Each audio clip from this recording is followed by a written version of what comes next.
बिस्मिल्लाहिर्रहमानिर्रहीम। So let's start a topic electrochemistry. ठीक है ना। इलेक्ट्रोकेमिस्ट्री करते वक्त बच्चों you need to keep remember कि इसका ये जो टॉपिक है इसका ऑलमोस्ट पार्ट जो है you can say that 80 to 90% जो इस चैप्टर का पार्ट है वो बेस करता है इलेक्ट्रोलिसिस के ऊपर। किस पे डिपेंड करता है बच्चों? डिपेंड करता है इलेक्ट्रोलिसिस पर। Electrolysis. Now what is electrolysis बच्चों? There are two words जिसके ऊपर ये लफ्ज बेस करता है. One is electro and one is lysis.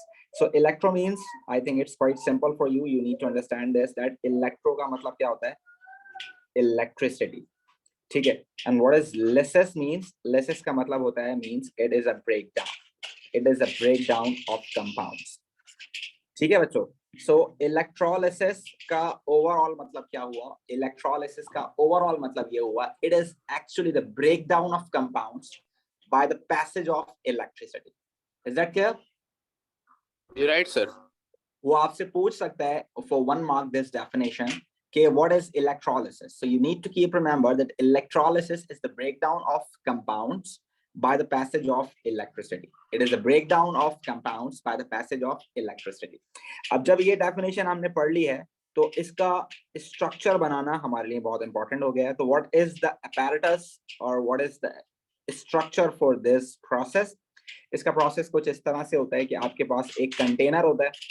उस कंटेनर के साथ आपके पास यहाँ पर दो आपके पास सॉलिड आप कह लें कि इलेक्ट्रोड्स अटैच होते हैं. दो सॉलिड रॉड्स अटैच होती हैं जिनको हम नाम दे रहे हैं इलेक्ट्रोड्स का.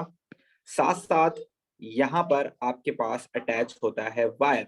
ये सारा इंस्ट्रूमेंट अटैच होता है किसके साथ? वायर के साथ.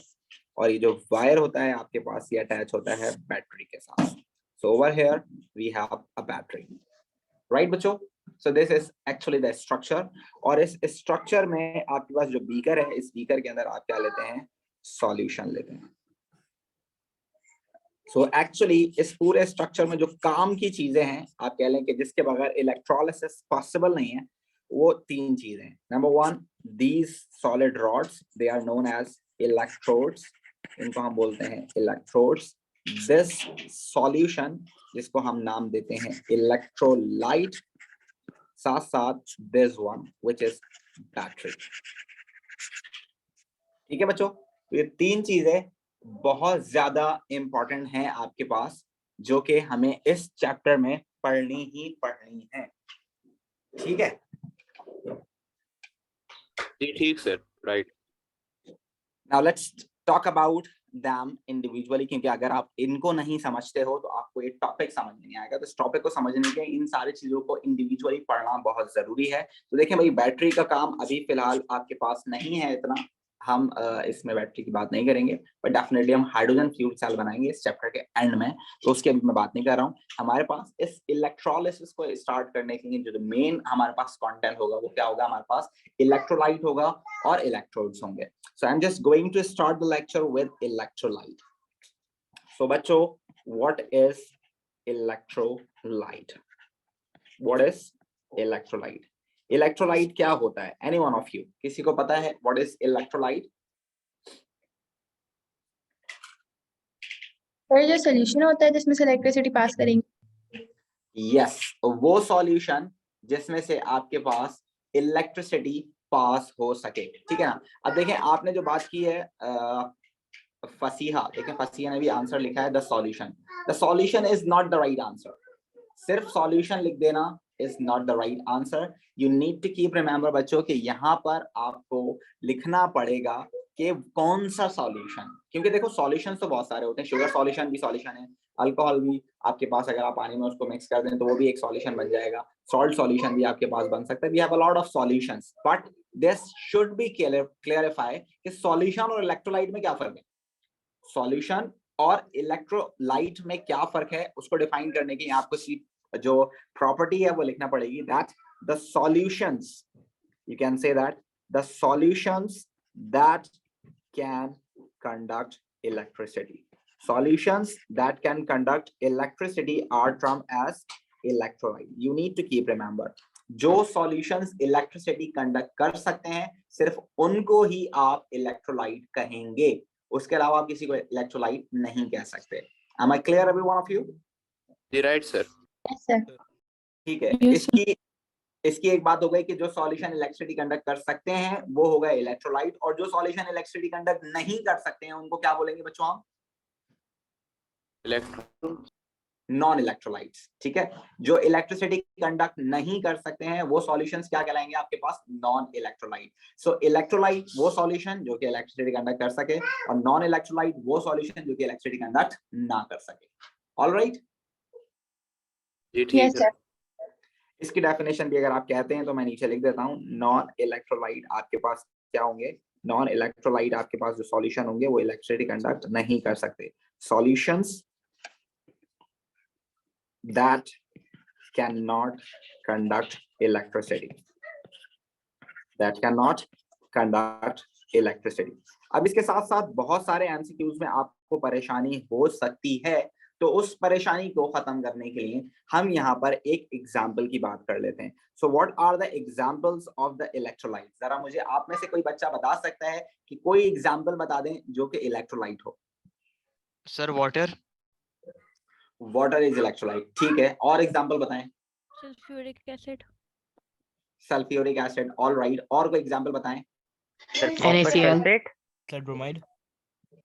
यस, alkalis, मुझे किसी ने बताया NaCl, है ना? yes sir. अफीफा ने बताया, इसका राइट? प्रोमन कब है? सर जी बेटे। इसमें इलेक्ट्रोलाइट की एग्जांपल में मेटल हाइड्रोक्साइड्स हो सकते हैं? बिल्कुल हो सकते हैं, बिल्कुल हो सकते हैं, बिल्कुल हो सकते हैं। Okay. अच्छा Sir, can alkalis, अल्कलीज हो सकते हैं, बेसिस नहीं हो सकते, सिर्फ अल्कलीज हो सकते हैं, राइट? इसीलिए हाइड्रोक्साइड अच्छी ने तो मैंने हाँ कर दिया।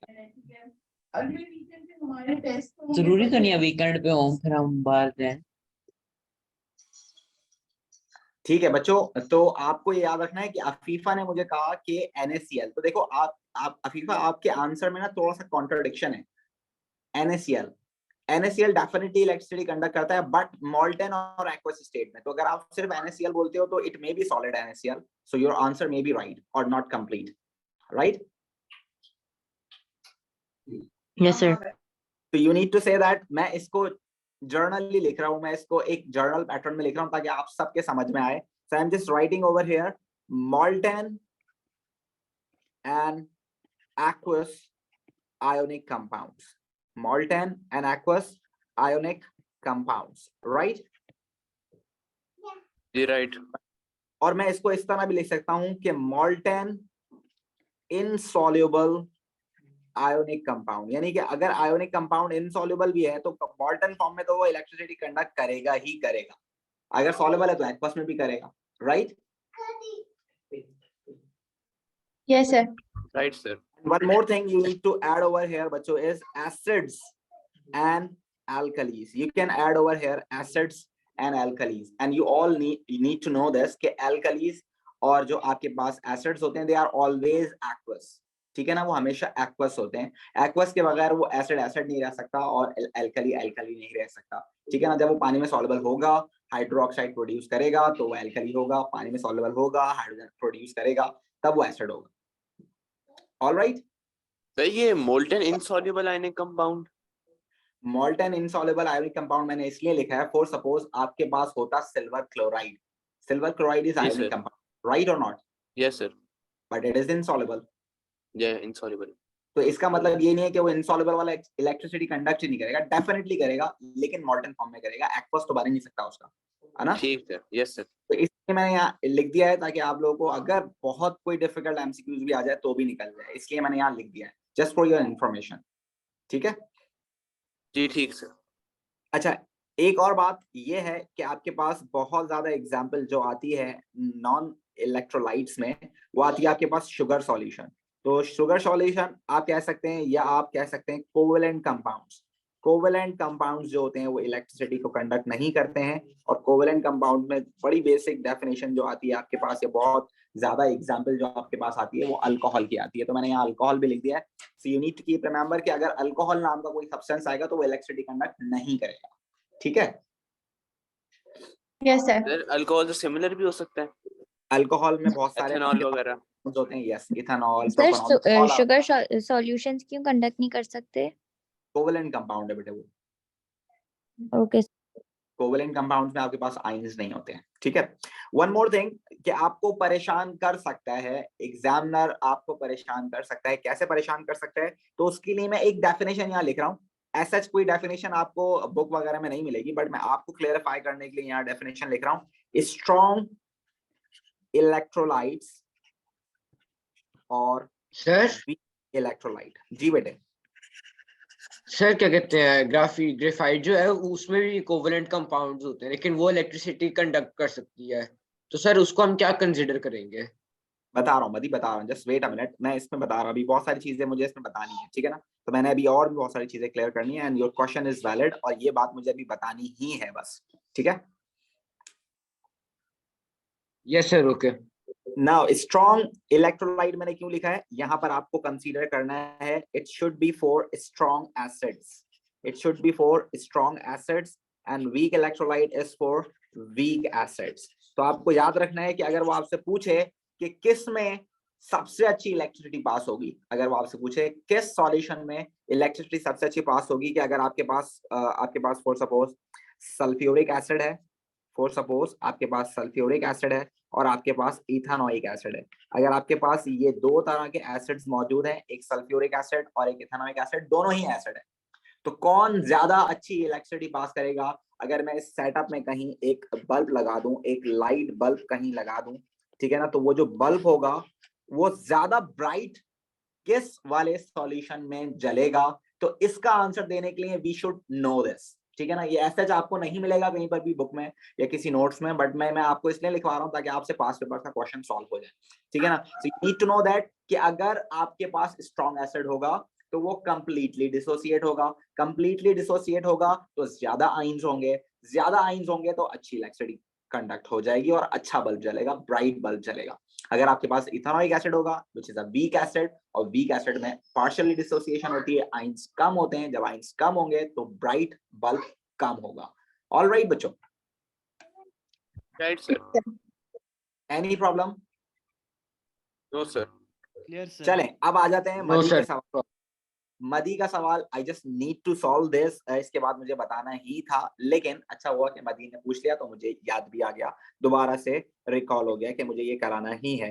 तो बच्चों, what is the difference between conductor and electrolyte? What is the difference between conductor and electrolyte? चले मदी से ही स्टार्ट करते हैं। जी मदी बताइए, what is the difference between conductor and electrolyte? Sir, I think conductor is in solid state, whereas electrolyte can be in liquid state as well. Conductor can be solid or liquid, but electrolyte is always a liquid.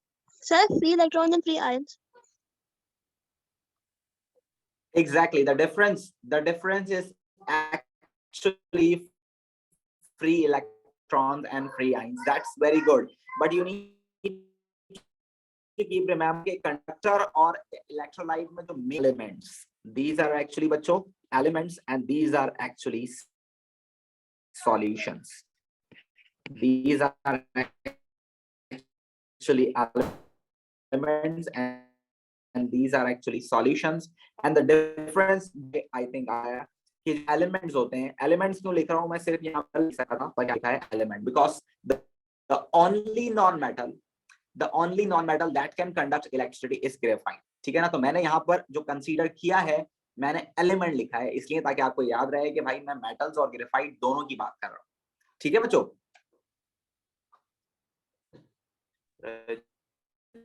Ji sir. All right, every one of you. जी sir. Yes, sir. आपकी आवाज lag कर रही है I think. अब आ रही है? Sir अब आ रही है, पहले नहीं आ रही थी। चले कोई मसला नहीं है, अब तो आ रही है ना, तो बस ठीक है। एलिमेंट्स आपके पास जो होते हैं बच्चों, एलिमेंट्स सिर्फ एक एलिमेंट होता है, मतलब उसके अलावा तो कुछ नहीं होता उसके अंदर। अगर मैं मेटल्स की बात करूं तो मेटल्स क्या होते हैं? ईशम, ये अकेला है। जी सर क्या आप रिपीट कर सकते हैं? Yes, I am saying that जो elements होते हैं आपके पास, elements अकेले होते हैं. Elements मैंने इसलिए लिखा है क्योंकि सिर्फ और सिर्फ metals electricity conduct नहीं करते. एक अकेला non metal graphite भी है जो कि electricity conduct करता है, इसलिए मैंने element का नाम लिख दिया है. Magnesium element है, और अगर graphite की बात करें तो वो carbon है. तो देखें इनके साथ कोई और element मौजूद है क्या? ये अकेले अकेले सर वो है अकेले हैं, ठीक है Single. ना? तो जो भी एलिमेंट अकेला होगा, जो भी एलिमेंट अकेला होगा, वो हमेशा डीलोकलाइज इलेक्ट्रॉन्स की वजह से इलेक्ट्रिसिटी कंडक्ट करेगा. वो हमेशा इलेक्ट्रिसिटी कंडक्ट करेगा किस वजह से बच्चों? डीलोकलाइज इलेक्ट्रॉन्स की वजह से. ठीक है. और जो कंपाउंड्स होंगे, फॉर सपोज अगर आप बात करते हैं सॉल्यूशन में, तो these are actually compounds. So we have more than one type of element over there. For suppose we have NaCl, for suppose we have HCl. So you can see this, we have more than one type of atoms over there. So definitely they will form ions over there. When they form ions, so they will conduct electricity due to the mobile ions. Is that clear बच्चों? जी sir clear. Yes, sir. Yes, sir. के लिए इसको याद करने के लिए मैंने आपके लिए एक रूल बनाया है. Do you want to listen that? जी सर श्योर. Yes, तो sir. देखिए Yes, sir. आप लोगों ने इस्लामियत पढ़ी है, आपको पता होना चाहिए कि अरबिक रूल क्या है. एक अरब में रूल है an eye for an eye and the teeth for the teeth, right? जी Yes, सर. sir. अगर आप किसी की आंख फाड़ेंगे तो आपकी आंख फटेगी, और अगर आप किसी का दांत तोड़ेंगे तो आपका दांत टूटेगा. तो same as it is, I just made over here one thing, an eye for eye and E for E. इसका मतलब ये है कि अगर आपके पास एलिमेंट्स हैं, सो एलिमेंट्स इलेक्ट्रॉन से इलेक्ट्रिसिटी कंडक्ट करेंगे, and if you have ionic compounds तो वो आयन से इलेक्ट्रिसिटी कंडक्ट करेंगे. Is that right? जी sir perfect. Yes, sir. Yes, sir.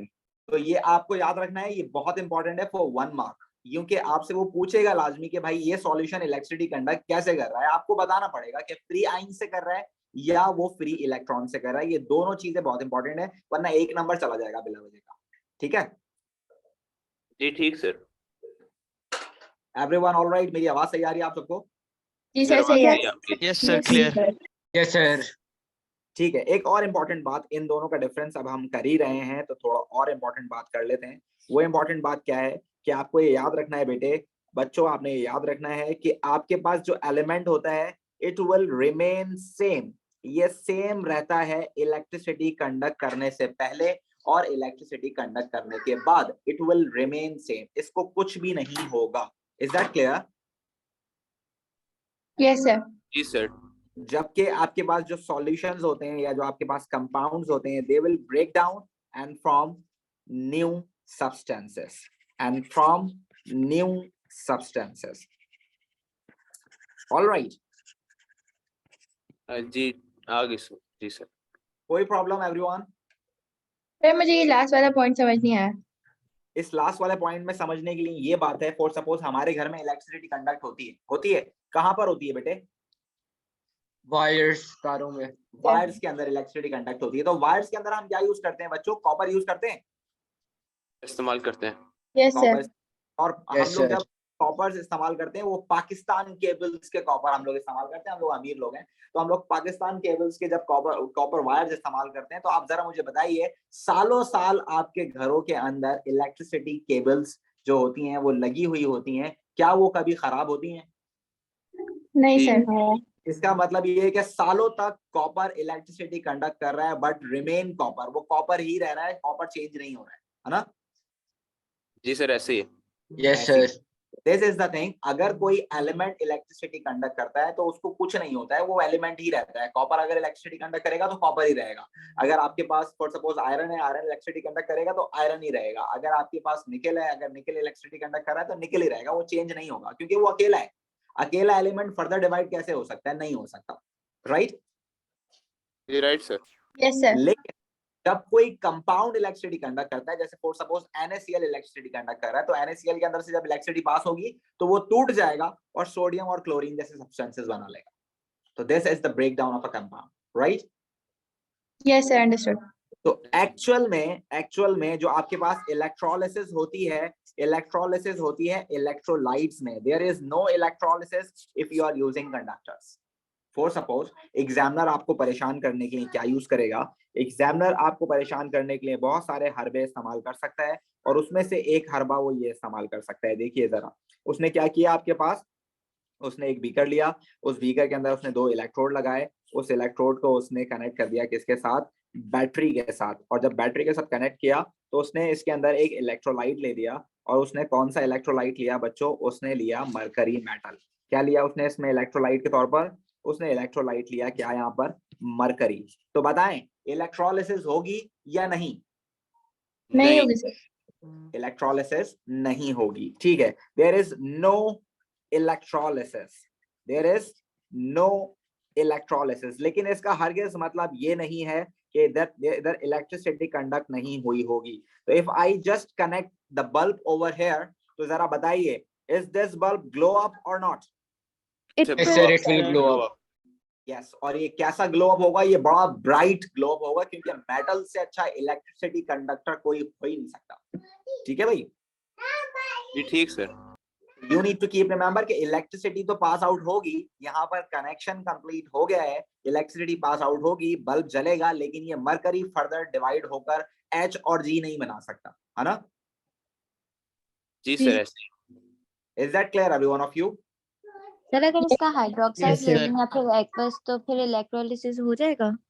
Definitely, अगर कोई भी कंपाउंड होगा यहाँ पर तो इलेक्ट्रिसिटी हो सकती है, अगर कोई कंपाउंड हो तो, ठीक है।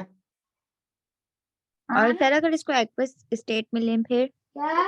आप मुझे बताएं कि अगर मेटल के अंदर आप पानी डाल देंगे तो क्या फर्क पड़ता है, अगर आप इसका एक्वस स्टेट ले भी लें तो क्या फर्क पड़ता है? सर वही रहेगा शायद। हाँ, तो मेटल तो डिसॉल्व नहीं होगा ना पानी के अंदर बेटे, तो उसके एक्वस स्टेट लें तो कुछ भी नहीं होगा, मॉल्टन स्टेट लें तो भी कुछ नहीं होगा। Okay metals sir. सिर्फ इलेक्ट्रिसिटी कंडक्ट कर सकते हैं, they are conductor but they are not electrolytes. इसका सॉल्ट होगा तो definitely it will do something, right? ठीक है बच्चों? Okay Yes, sir. ठीक सर। तो बच्चों what is mercury? Mercury is actually one of the toxic metal, you know everyone, right? जी सर Yes, बिल्कुल। sir. Mercury is very toxic. So I have one statement about mercury. Do you want to listen? Yes sir. Yes, sir.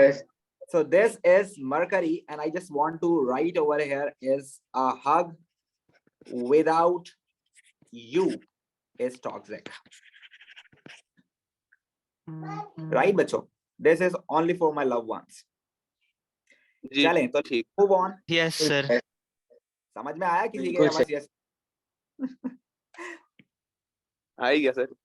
आ गया भाई, चलो आ गया। चलें ठीक है, अब हम बात कर रहे थे आयोनिक कंपाउंड्स की बच्चों। तो आयोनिक कंपाउंड्स के अंदर you need to keep remember कि आयोनिक कंपाउंड्स इलेक्ट्रिसिटी कंडक्ट करते हैं कब?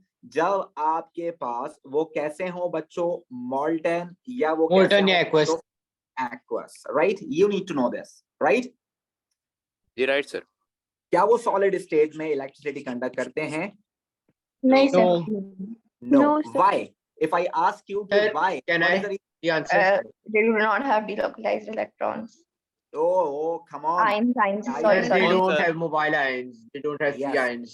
you can say that no mobile ions. This is the reason for 1 mark. I told you this is the reason for 1 mark. You need to keep remember no mobile ions and mobile ions, right? वो पूछेगा लाजमी आपसे why molten NaCl can conduct electricity while aqueous or sorry solid cannot. So you need to remember for this 2 marks. आप बताएंगे उसको भाई solid NaCl does not have mobile ions, that is why it cannot conduct electricity, while aqueous NaCl या molten NaCl conduct electricity because it has mobile ions. तो 2 number के लिए वो सवाल पूछ सकता है आपसे, तो you need to keep remember भाई 2 नंबर चाहिए हमें।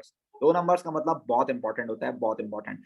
ठीक है, लेट्स मूव ऑन। मैं एक सवाल आपसे और पूछना चाहता हूं, फिर हम इलेक्ट्रोलिसिस स्टार्ट बल्कि फिर इलेक्ट्रोड पढ़ेंगे।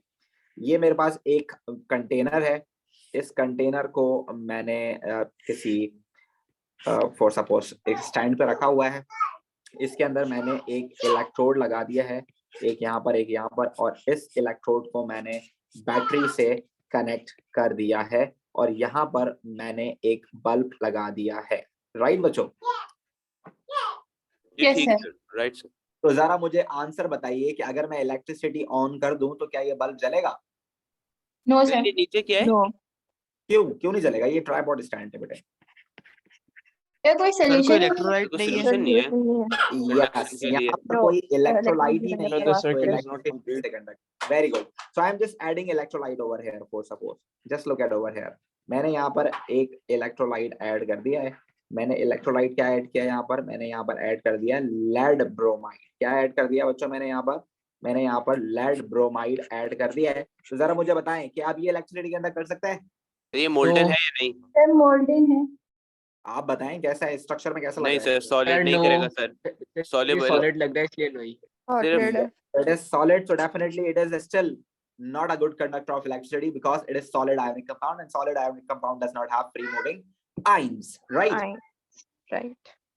So what is the solution for this? क्या करना चाहिए कि electricity conduct करना शुरू करे? either molten sir heat Or करें aqueous. Heat सर कर इसके नीचे देते वो कर हैं। रहे हैं Yes. बंसन इसके बर्नर नीचे लगा दें। लगा देता हूँ एक Bunsen burner, so definitely it start glowing, right बच्चों? Yes, Yes, sir. sir. Yes. NaCl को जानते हो आप लोग? जी सर जानते हैं Yes, sir. NaCl में कितना चार्ज है? +1 और -1 का। जब ये पॉजिटिव और नेगेटिव +1 और -1 जब एक दूसरे को अट्रैक्ट करते हैं तो इतनी एनर्जी रिक्वायर्ड होती है कि 801 डिग्री सेंटीग्रेड टेम्परेचर देना पड़ता है, तब जाके ये मेल्ट होता है। सिंपल NaCl, ठीक है ना। अब जब आप लेड ब्रोमाइड की बात करोगे तो इसका चार्ज +1 और -1 है, तो इसके दरमियान अट्रैक्शंस और ज्यादा होंगी, तो इसको मेल्ट करने के लिए एटलीस्ट आपको मोर देन 1000 डिग्री सेंटीग्रेड चाहिए होगा, और उसके लिए बंसन बर्नर कोई काम नहीं करेगा। उसके लिए कम से कम आपको इलेक्ट्रिक हीटर लगाना पड़ेगा। तो मुझे जरा कोई आसान तरीका बता दें कि ये इलेक्ट्रिसिटी कंडक्ट करना शुरू कर दे भाई। आप Add water. जरूर पानी लेड भी जाए। Bromide Water, sir. Water. Water कर लें simple as this, you need to add water over here, right बच्चों? तो हमारे पैसे भी बच जाएंगे और काम भी शुरू हो जाएगा। Is it right every one of you? Right Yes, sir sir तो अब तक जितना मैंने आपको इलेक्ट्रोलाइट बताने की कोशिश की है, ये सिर्फ और सिर्फ बेसिक्स हैं इलेक्ट्रोलाइट की, कि आपको इलेक्ट्रोलाइट समझ में आ जाए। जब आपको इलेक्ट्रोलाइट समझ में आ जाएगा तो फिर इलेक्ट्रोलिसिस तो बात की कहानी है। अगर वो ही नहीं समझ में आया तो पता कैसे चलेगा इलेक्ट्रिसिटी कंडक्ट कर रहा है कि नहीं कर रहा है, कि मतलब कंपाउंड बनाएगा भी नहीं बनाएगा। मरकरी रख दूं, आप बोले इलेक्ट्रोलिसिस कर लूंगा मैं, तो ऐसे तो नहीं होगा ना। इलेक्ट्रोलिसिस किस में होगी? आयोनिक कंपाउंड्स में। ये आइडेंटिफाई करना जरूरी है। मैं सॉलिड रख दूं, आप कल बोलो मैं इलेक्ट्रिसिटी कंडक्ट कर लूंगा, तो ऐसा तो नहीं होगा ना। उसके लिए आयोनिक कंपाउंड्स का मोल्टेन और एक्वस होना जरूरी है। तो मैंने सारी जो पॉसिबिलिटीज थी, जितने मुश्किल सवाल एमसीक्यूज में या थ्योरी में आपके पास पूछे जा सकते थे, मैंने कोशिश की है कि मैं आप तक पहुंचा दूं। So is that clear every one of you? और कोई चीज जो आपको ऐसा लगता है कि आपने पूछ लेनी चाहिए तो आप मुझसे पूछ सकते हैं। नहीं sir clear all clear? Yes, sir, clear. Here, sir. Anything that you want to ask any one of you? Sir जी बेटे। इसको अगर स्टेप्स पे लिखवा दे ताकि फिर हम इसको नोट डाउन कर ले सारा स्टेप्स इसको सॉल्व करने का, अगर हो सके तो। स्टेप बाय स्टेप लिखा है बच्चे मैंने सब कुछ। देखो कोई भी चीज ऐसी नहीं है कि मैंने इसको स्टेप में ना लिखी हो, सब चीज स्टेप में। बस सही है, सही है। सही है ना? अगर आपको मतलब आप क्लास के साथ साथ लिख सकते हैं तो दैट्स वेरी गुड, और अगर आप नहीं लिख पा रहे हैं क्लास के साथ साथ तो जितना आप नोट कर सकते हैं नोट कर ले, बाकी जगह छोड़ दें। क्लास के बाद रिकॉर्डिंग में अपलोड कर दूंगा, उसको स्टॉप कर करके आप जो है इसके नोट्स प्रॉपर बना लेना, ठीक है? 1 मिनट ऊपर करेंगे ठीक है, स्टॉप कर करके भी रिकॉर्डिंग बना सकते हो। इस रिकॉर्डिंग से इस तरह आपको फायदा ये होगा कि आपकी दोबारा रिव्यू भी हो जाएगा, नोट्स भी प्रॉपर बन जाएंगे, ठीक है भाई? Okay okay. बेटा उसमें लिखा हुआ होता है वानिया कि वो मॉल्टन है या एक्वस है। अगर नहीं लिखा हुआ होगा तो नीचे वहां पर स्टेट सिंबल में लिखा हुआ होगा। सही है? सर हो गया स्क्रीन। ठीक है वानिया? ओके चलें, तो now we are moving towards electrodes. अब हम आ जाते हैं किसके ऊपर बच्चों? इलेक्ट्रोड्स के ऊपर आ जाते हैं। Let's talk about some electrodes. They are actually solid conductors. They are actually solid conductors. And what is this? Why we are using this? We are only using this कि आपके पास बैटरी का और solution का एक connection आपस में बन जाए। So you can say that it connects battery with solution. ये सॉल्यूशन और बैटरी के आपस में कनेक्शन के लिए हम यूज करते हैं। दूसरी बात ये कि ये दो फिजिकल प्रॉपर्टीज आपको याद रखनी है इलेक्ट्रोड्स की, कि कोई भी इलेक्ट्रोड के तौर पर यूज क्यों होता है। उस सब्सटेंस का सॉलिड होना जरूरी है और उसका इलेक्ट्रिकल कंडक्टर होना जरूरी है। हम ग्रेफाइट बहुत सारी जगहों पे यूज करते हैं, क्यों करते हैं वो आपसे रीजन पूछ सकता है। You need to keep remember, graphite एक तो सॉलिड है, दूसरा वो इलेक्ट्रिसिटी का कंडक्टर है। तो ये दोनों चीजें इंपॉर्टेंट है आपके पास कि वो इलेक्ट्रिसिटी कंडक्ट करना चाहता है और वो सॉलिड भी है तो आप उसको यूज कर सकते हो। ठीक है बच्चों, these are the two physical properties of any electrode that you need to keep remember, paper में पूछता है वो। सही है, राइट सर। ये आपने देखा होगा Sir? आयोनिक कोवलेंट कंपाउंड्स के अंदर, ये आपको यहाँ मिलेगा इस तरह का सवाल। जी सर अगर हमसे ये पूछा जाए कि why is graphite use as an electrode, और अगर हम ये लिख देंगे sir it is very cheap, तो ये कैसा आंसर होगा? ये कैसा आंसर होगा? ये चीप अगर आपने लिखा है तो देखें, ग्रेफाइट को एज एन इलेक्ट्रोड यूज करने का पहला मकसद तो हमारा चीपनेस नहीं है, ठीक है। पहला Yes, मकसद sir. हमारा है कि वो इनर्ट है। दूसरा Okay, मकसद sir. आप कहते हैं कि वो चीप है। प्लेटिनम भी आप यूज कर सकते हैं इनर्ट के तौर पर, और ग्रेफाइट भी यूज कर सकते हैं। तो as compare to platinum it is cheap, so it is not the main reason, it is the secondary reason. So the main reason is it is actually inert, it is not taking part in the reaction. ठीक है भाई। Sir melting point कम होता है Okay, ना? sir. Melting point diamond से भी ज्यादा होता है ग्रेफाइट का। हाँ नहीं। Actually on the basis of charges we have two types of electrodes. One is cathode and one is anode, right बच्चों? जी राइट सर। अब देखिए दोबारा से एक बार मैं आपको ये बना के दिखा दूं, और आपकी आसानी के लिए मैं इसके लिए कुछ और ऐसी चीजें ऐड कर दूं यहाँ पर कि आप उसको याद करना आपके लिए आसान हो जाए कि कौन सा वाला कैथोड है और कौन सा वाला एनोड है। तो देखिए जरा, यहाँ पर आपके पास एक प्रॉब्लम क्रिएट हो सकती है, और वो प्रॉब्लम क्या क्रिएट हो सकती है बच्चों? वो प्रॉब्लम ये क्रिएट हो सकती है कि जो पॉजिटिव आइंस होते हैं they are known as cations, उनको हम क्या बोलते हैं? कैटाइंस। और जो नेगेटिव आइंस होते हैं आपके पास they are known as anions, right? जी राइट। हालांकि यहाँ पर उल्टा सीन यहाँ पर ऐसा है कि जो कैथोड होता है इट इज नेगेटिव टर्मिनल आपके पास कैथोड होता है, और पॉजिटिव टर्मिनल आपके पास जो है एनोड होता है। तो इस हिसाब से ये उल्टा हो गया कैटाइंस और एनाइंस का। तो अक्सर बेशतर बच्चे जो है यहाँ परेशान हो जाते हैं कि सर कैथोड जो है वो समझते हैं कि कैटाइंस पॉजिटिव होते हैं तो कैथोड भी पॉजिटिव होते हैं, तो वो गलती कर जाते हैं, ठीक है ना। तो इसके लिए मैं आपके पास एक छोटी सी बात लिख रहा हूं, तो आप उसको याद रखिएगा। PIANIC,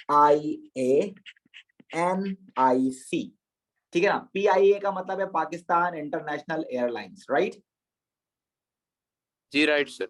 लेकिन यहाँ पर अभी हम जो है पाकिस्तानी स्टडीज नहीं पढ़ रहे हैं, तो यहाँ पर केमिस्ट्री में PIA का मतलब जो सर सामने लिखा है वो ये है, पॉजिटिव इज एनोड, ठीक है भाई? ठीक। Positive is anode, while NIC का मतलब नॉर्मली नेशनल आइडेंटिटी कार्ड होता है, but over here it is negative is cathode, ठीक है भाई? तो negative is cathode and positive is anode. Got it बच्चों? Yes sir.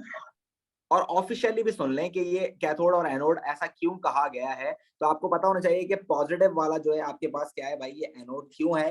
क्योंकि आपके पास यहाँ पर सारे के सारे नेगेटिव आइंस जमा हो जाएंगे, यहाँ पर सारे के सारे एनाइंस जमा होंगे, तो इसीलिए इस इलेक्ट्रोड को एनोड कह दिया। और जबकि यहाँ पर सारे के सारे कैटाइंस जमा होंगे तो इसलिए इसको क्या बोल दिया? कैथोड बोल दिया, इसलिए ये अपोजिट है। तो जहाँ सारे कैटाइंस जमा हो रहे हैं वो सारे क्या हो गया? वो कैथोड हो गया। जहाँ पॉजिटिव आइंस जमा हो रहे हैं यानी कि कैटाइंस, तो उसको कैथोड, और जहाँ नेगेटिव वहां पर एनोड, ठीक है। उसके अलावा आपके पास एक और तरह की क्लासिफिकेशन मौजूद है, और वो जो क्लासिफिकेशन है बच्चों, वो क्लासिफिकेशन डिपेंड करती है कंजम्पशन पर, ठीक है ना, कंजम्पशन पर। तो कंजम्पशन में आपके पास दो तरह के इलेक्ट्रोड्स आ जाते हैं। Number one is reactive electrodes and the number two is inert electrodes. Inert electrodes मतलब they are not consumed during the electrolysis, so they are not take part in the reaction, they are inert, they are not consumed, they are not consumable, right बच्चों?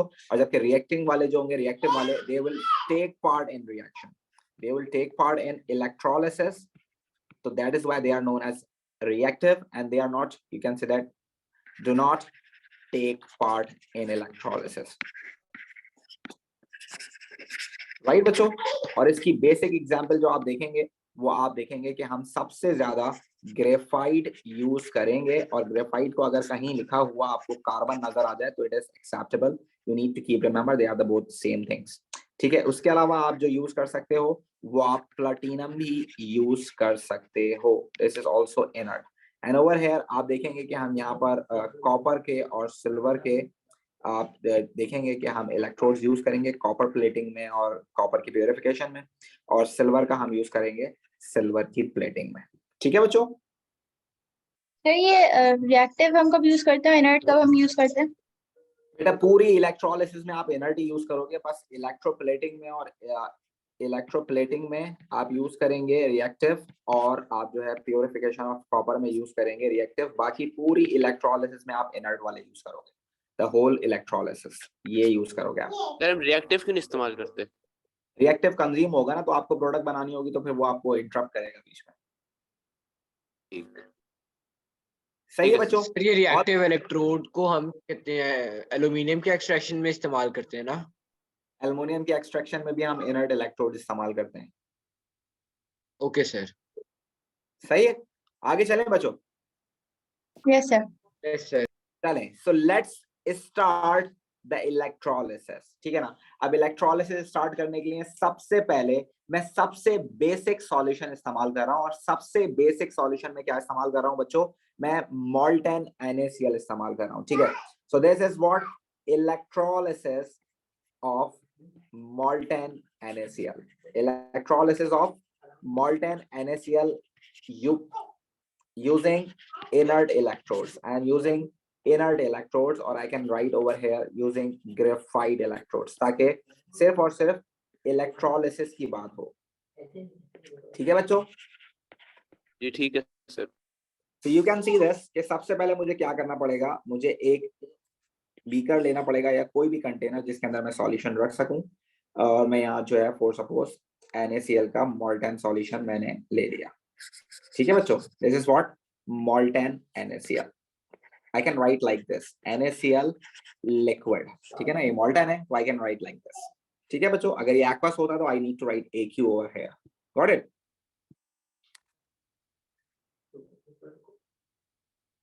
Right बच्चों? जी sir, got it. Yes sir. Yes उसके sir. बाद मैंने यहाँ पर दो electrodes लगा दिए हैं बच्चों, और ये दोनों इलेक्ट्रोड मैंने अभी आपको बताया कि हम किस चीज के इस्तेमाल कर रहे हैं। We are using graphite electrodes, so this is made up of graphite. ठीक है, और फिर मैंने इन दोनों को कनेक्ट कर दिया है बैटरी से।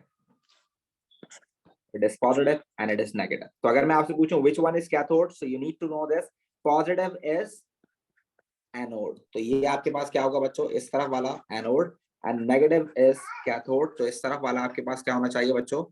कैथोड। Got it? जी सर, यस गॉट सर। उसके बाद मैं आपसे पूछना चाहता हूं what are the formulae of ions present over here. Formulae of ions, कितने आइंस यहाँ पर मौजूद हैं, जरा मुझे बता दीजिए। कितने आइंस है बच्चों यहाँ पर? सर 2 टाइप्स के। सर 2 है, कौन कौन से? Na and Cl, sodium and chloride, sodium and chloride ion. NaCl. And sodium is from group number 1, so it should be +1, and chlorine is from Plus group 1, so it should be minus. minus So 1. when electricity passed, if I just adjust a bulb over here ताकि मैं check कर सकूं कि भाई electricity pass हो रही है या नहीं हो रही है।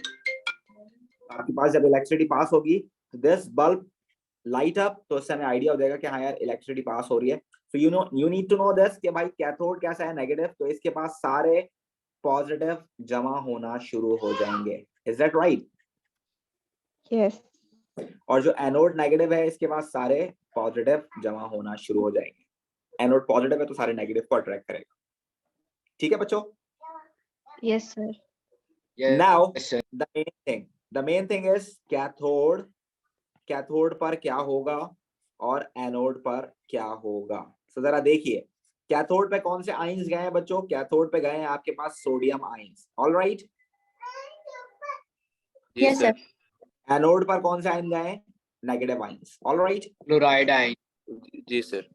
One more thing that you need to keep remember कि कैथोड पर हमेशा गेन ऑफ इलेक्ट्रॉन होगा, और गेन ऑफ इलेक्ट्रॉन हमेशा रिएक्टेंट साइड पर लिखा जाता है। सो अभी इसका चार्ज +1 है, तो एक इलेक्ट्रॉन यहाँ गेन होगा। Is that right? जी सर, ठीक। तो जब एक पॉजिटिव चार्ज था, एक इलेक्ट्रॉन, एक पॉजिटिव और एक नेगेटिव मिल गया, तो ये कैसा बन गया होगा बच्चों? न्यूट्रल हो गया होगा, एलिमेंटल फॉर्म में आ गया होगा। Yes sir. ये एलिमेंटल फॉर्म में आ जाएगा। And you always need to remember this कि एनोड में हमेशा लॉस ऑफ इलेक्ट्रॉन होगा, हमेशा हमेशा, और जो लॉस ऑफ इलेक्ट्रॉन होता है वो हमेशा प्रोडक्ट साइड पे लिखते हैं। तो क्लोरीन जो इलेक्ट्रॉन लॉस करेगा वो कहाँ जाएगा भाई? प्रोडक्ट साइड पे, राइट साइड पे, ठीक है। और जब ये इलेक्ट्रॉन लॉस कर देगा तो ये कैसा हो जाएगा बच्चों? Neutral. Is that right? Yes, sir. Any problem to any one of you? No, sir. One more thing, अब मुझे जरा बताइए, ग्रुप 7 वाले जो एलिमेंट्स होते हैं वो हमेशा किस स्टेट में एग्जिस्ट करते हैं? Diatomic, sir. Diatomic. So it should be Cl2.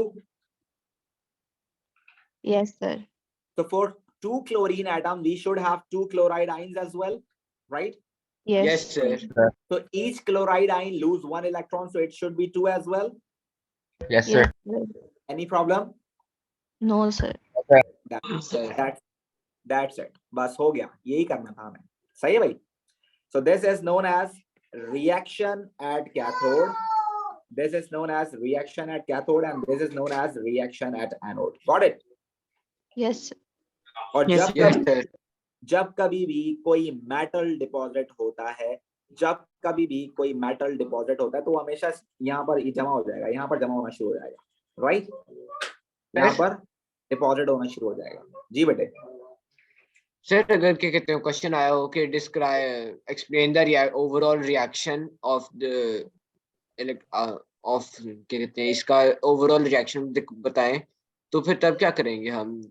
ये आप कैथोड वाली रिएक्शन बताएंगे एंड वाली? वैसे ऐसा सवाल आता नहीं है, वो आपको स्पेसिफिकली पूछते हैं हर जगह के बारे में, लेकिन अगर ऐसा आ भी जाए तो आप उसको बताएंगे कि भाई मेरे पास NaCl का मॉडर्न सॉल्यूशन था, मैंने उसको सॉल्यूशन में डाला, मैंने इलेक्ट्रिसिटी पास की, सोडियम आयंस कैथोड पे चले गए, क्लोराइड आयन एनोड पे चले गए, they lose electron, they gain electron, then they form products.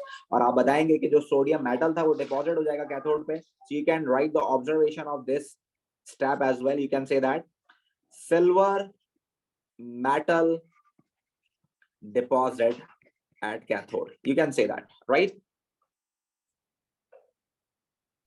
और अगर आपको देखो कोई भी मेटल डिपॉजिट होगा ना, जब वो तो चिपक जाएगा, वो इलेक्ट्रोड पे जाके चिपक जाएगा, ठीक है ना? तो हम बोलेंगे सिल्वर मेटल डिपॉजिट। अगर हमें कलर नहीं पता, फॉर सपोज हमें सोडियम का कलर नहीं पता, तो हम सिंपल ये बोलेंगे मास ऑफ कैथोड इंक्रीजेस। हम ये ऑब्जर्वेशन भी लिख सकते हैं। यू विल सी दैट कि जब वो मेटल उस पर डिपॉजिट होना शुरू होगा तो वो जो कैथोड होगा उसका साइज बड़ा होना शुरू हो जाएगा, ठीक है भाई? जी। Yes, एंड sir. दूसरी बात ये है कि you need to keep remember कि क्लोरीन का कलर कैसा होता है। क्लोरीन गैस जो होती है आपके पास येलोइश ग्रीन होती है। तो आप एनोड पे भी ऑब्जर्वेशन बता सकते हैं। एनोड पे ऑब्जर्वेशन क्या होगी? You will see that bubbles of yellowish gas green, yellowish green gas, bubbles of yellowish green gas would be observe, ठीक है बच्चों? एनोड का मास इंक्रीज नहीं होगा? वहां तो गैस निकल रही है ना, तो डिपॉजिट थोड़ी होगी, वो वहां से रिलीज हो जाएगी। अच्छा, सही है जी। अच्छा, one more thing Ayesha, you need to keep remember बेटे, आप ऑब्जर्वेशन में कभी भी प्रोडक्ट का नाम नहीं लिखते हो, सही है? सही है आयशा, गॉट इट?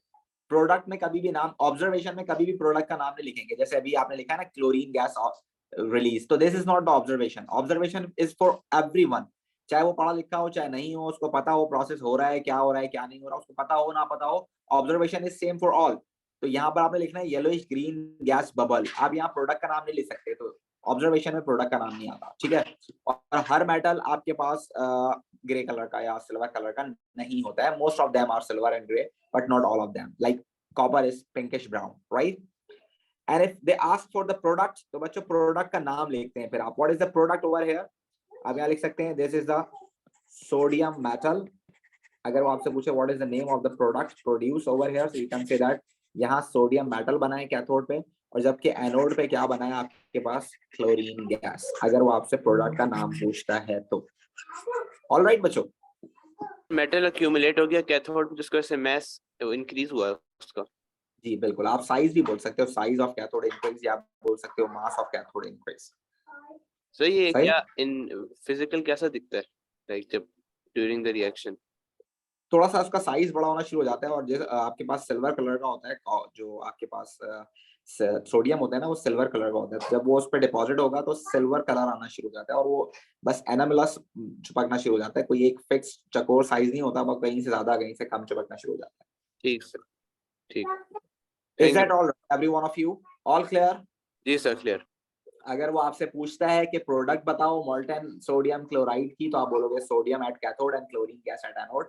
अगर वो आपसे बोलता है रिएक्शन बताओ, so you need to write the reaction at anode and reaction at cathode. अगर वो आपसे ऑब्जर्वेशन पूछता है, so you can tell that कि यार mass of cathode increases and the bubbles of yellowish gas or yellowish green gas on anode. तो ये तीन चीजें इंपॉर्टेंट है, ये तीनों चीजें मैंने आपको स्पेसिफिकली बता दी है कि भाई ये पूछेगा तो ये बता दो, प्रोडक्ट पूछे तो प्रोडक्ट बता दो, रिएक्शन पूछे तो रिएक्शन बता दो, और ऑब्जर्वेशन पूछे तो ऑब्जर्वेशन बता दो। ये तीन चीजें पॉसिबली वो आपसे पूछ सकता है, या वो आइंस के बारे में पूछ सकता है, तो आइंस भी हमने ऊपर लिख दिए हैं। You need to keep remember all these stuff for the exam questions, right everyone? Yes, sir.